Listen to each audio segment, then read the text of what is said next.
Vraiment bato belé bato na nga yaya maquillage ni na ko kosomba. So vous avez vraiment mutumo boy pour lingi ko économiser, lingi ko dépenser ba mbongo ebelé te na yaki ko lakisa bino vraiment palette oyo.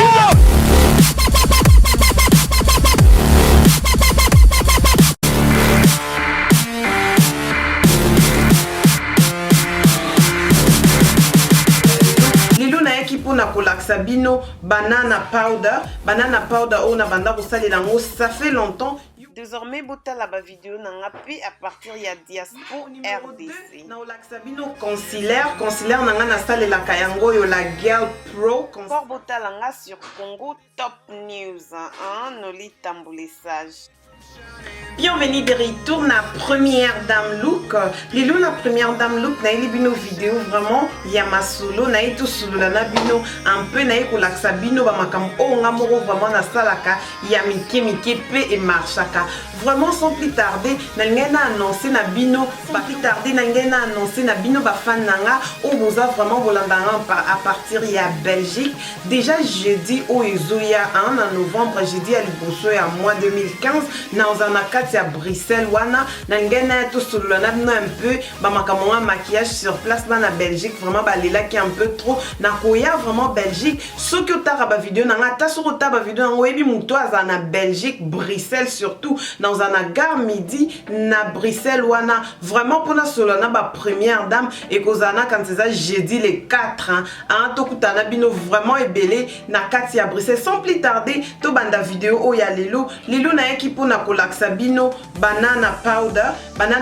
on a banda kosali lango ça fait longtemps yung to banda otala ba vidéo nanga depuis kala banana powder yango oyo nde na salelaka yango nde na sala na se ya misu nanga pona ko highlight nde bozomona na sala awawa na likolo awa vraiment pona elongi nanga ezala l'éclairage na sala mingi ezaka banana powder bato belé batu nanga eloko vraiment na yaki vidéo oyo eza na olakisa no biloko nanga o de préférence biloko na sepela nango vraiment ke yango swe na za nango te il faut nango te wana vraiment na mona net na zate numéro 1 eza banana powder yango na salelaka vraiment mais au numéro 2 na olakisa bino concealer nanga na salelaka yango yo la Girl Pro concealer yango bomona nanga na bongsela nango makiki swe na saleli concealer o te na za na mibale ou bien na salelaka 1W45 ya marque. Voilà, il y a un moment donné, il y a un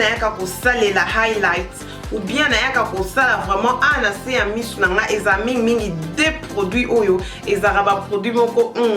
produit de qualité. Il y a vraiment un pro concealer la LE ou bien sur na sali wana te na sala ka MAC yango eza 1W45 même ikolo ming bomona nga na koma ko highlight koto bomoni côté na nga awa vraiment ndenge ngingaka. J'espère que batu belé batu na nga question oyo vraiment eza na ba produit belé bateka ngo ba MAC na no partout bateka ngo. Comme je disais ce que za mutumo vraiment linga ko dépenser mbongo te na ba bloc à maquillage vraiment okoki ko banda ko salela fond de joue eza fard eza vraiment fard à paupières na tia quand likola misu moko ya jaune ya moins cher okoki ko faire passer en haut neti par exemple highlighting na yo bomo neti vraiment na highlight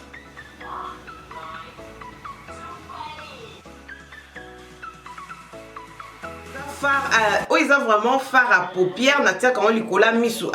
eza numéro 256 ya epa Kiko vraiment yango eza jaune moko ya bien na kanisa ke bomo nango vraiment yango na yaka ko highlight nango soki naza pressé pe soki na obima na ke quelque part musika naza besoin ma bleu à maquillage ebele te okoko salela na pe ba o batiaka na misu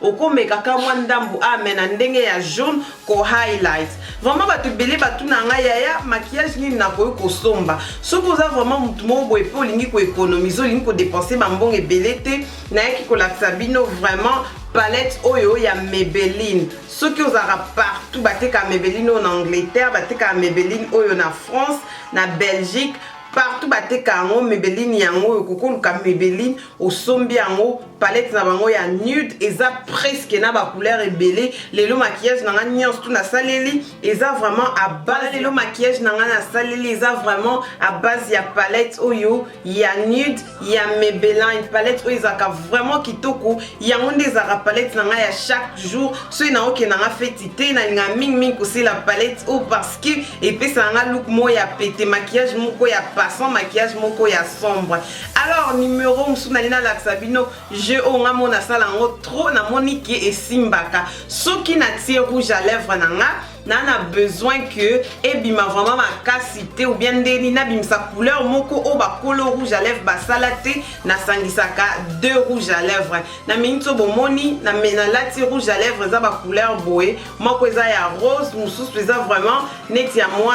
couleur moko ya rouge mais à sombre quoi yango nde na lati na ba lèvres botala nde na sali likolo na lati o eza ya couleur ya sombre makasi bomoni yango nde na tiaki yango nde na tiaki yango vraiment likolo na libanda ya ba lèvres. Après couleur nanga ya mibale ezaki couleur rose vraiment siko couleur ya rose nde eyaki kokota na kati ala yango bomoni epesinga couleur ozo ebate couleur nini ya rouge à lèvres na tie mais eza justement kaki na sangisi deux couleurs pour na regarder vraiment un couleur moko mais na sali on a ndenga deux. Voilà, il y a une préférence, vraiment des préférences, il y a le suivant, Eza. Vraiment, na numéro ya Souka, au fallait que c'est loka Souka. Pour moi, Adrienne, moi na Souka, na sepelara na oyo, moni brosse oyo, Ezara brosse nanga ya fond de teint, brosse nanga de mélange, partout ceux qui na team maquillage nangai, brosse oyo ezanga kate, parce que yango ya kako sangi sa babilo nyons tout,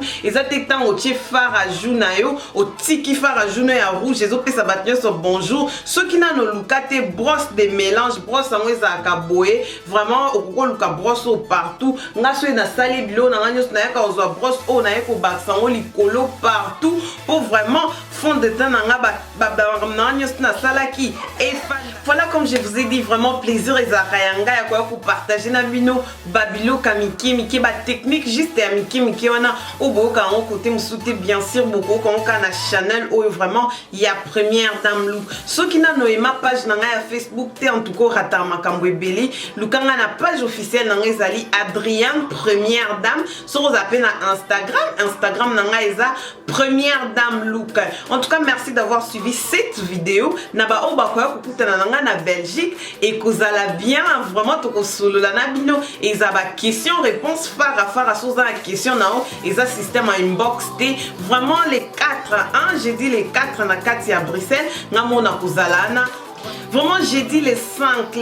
novembre 2015, nous avons amené Belé na gare midi, bana Belgique, bana Bruxelles, sur aux Andinga na gare midi. En tout cas, ceux même pour aux Andinga to ebi mutmoka zara na Bruxelles. Oui, c'est ma première dame, à vraiment na kati à Bruxelles pour vous répondre à vos questions. Fara parce que ceux na ben amno temps on va no bima, il faut to kuta na amno za question ko bosanate. Hein, j'ai dit le 5 novembre na ozana kati à Bruxelles.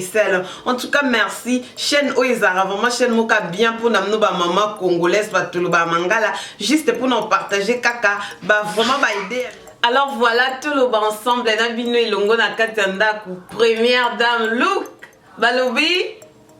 maman a commis star ya papa na katiandaku. En tout cas, a toujours na première dame look.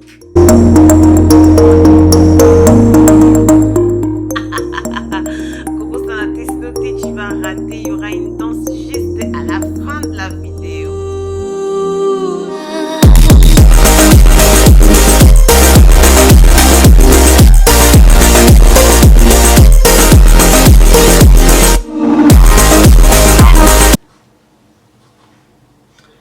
Bienvenue des... Oh, tu sais que c'est ça encore.